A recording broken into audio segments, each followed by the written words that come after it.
Did YouTube ban video clips from the newly released movie, Sound of Freedom, due to discriminating against pedophiles, and discrimination against maps? No, that's not true.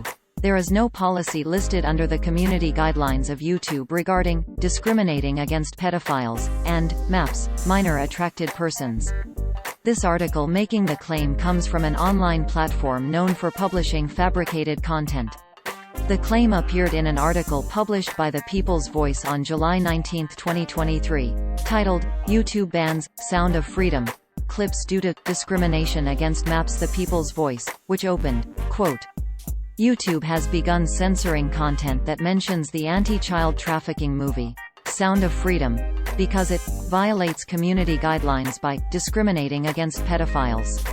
End quote. Users on social media only saw this title, description and thumbnail. Quote, YouTube bans Sound of Freedom clips due to discrimination against maps. The People's Voice. YouTube has begun censoring content that mentions the anti-child trafficking movie, Sound of Freedom, because it violates community guidelines by discriminating against pedophiles. End quote. The article implies that YouTube explained taking action against certain videos for discriminating against pedophiles and/or maps, but the article provides no evidence to substantiate that implied claim that YouTube gave such an explanation. There is also no evidence that YouTube has community guidelines in place that prohibit discrimination against pedophiles and minor attracted persons, nor did YouTube explain its decision to take action against or remove videos that correlate with the Sound of Freedom, as Google searches using those phrases show. In viewing the community guidelines on the YouTube platform, nowhere does it mention any of the claims made in this article regarding banning users who discriminate against pedophiles. The Harassment and Cyberbullying Policies webpage on the YouTube platform does list examples of content that is not allowed on the platform, which include targeting an individual and making claims they are involved in human trafficking in the context of a harmful conspiracy theory where the conspiracy is linked to direct threats or violent acts, repeatedly encourages abusive audience behavior, and content that depicts a staged meetup that is used to accuse an identifiable individual of egregious misconduct with a minor, without the presence of law enforcement.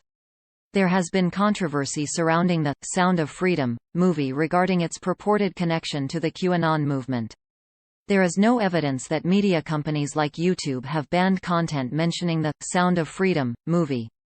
YouTube has its appeal process, which operates on a three-strike system, allowing users to receive an explanation as to why a video was taken down and how users could go about either having the videos republished or understanding why users can no longer publish content on the platform.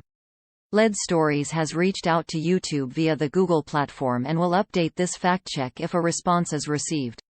The People's Voice. The People's Voice has a lengthy record of publishing false stories in the past.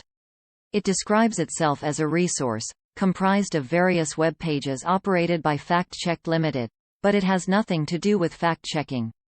As of this writing, its website contained a liability disclaimer, saying, quote, Fact Check Limited and/or its suppliers make no representations about the suitability, reliability, availability, timeliness, and accuracy of the information, software, products, services and related graphics contained on the site for any purpose. To the maximum extent permitted by applicable law, all such information, software, products, services and related graphics are provided, as is, without warranty or condition of any kind. End quote. Newspunch. The People's Voice is among the most prolific online publishers of fake news. It started as Your Newswire in 2014 and rebranded as Newspunch in 2017. Newspunch has published numerous fake news articles in the past, so anything it publishes should be taken with a large grain of salt. Its Facebook page, The People's Voice, lost its verification checkmark, according to a 2018 report from Media Matters for America. Other lead stories fact checks about The People's Voice can be read here.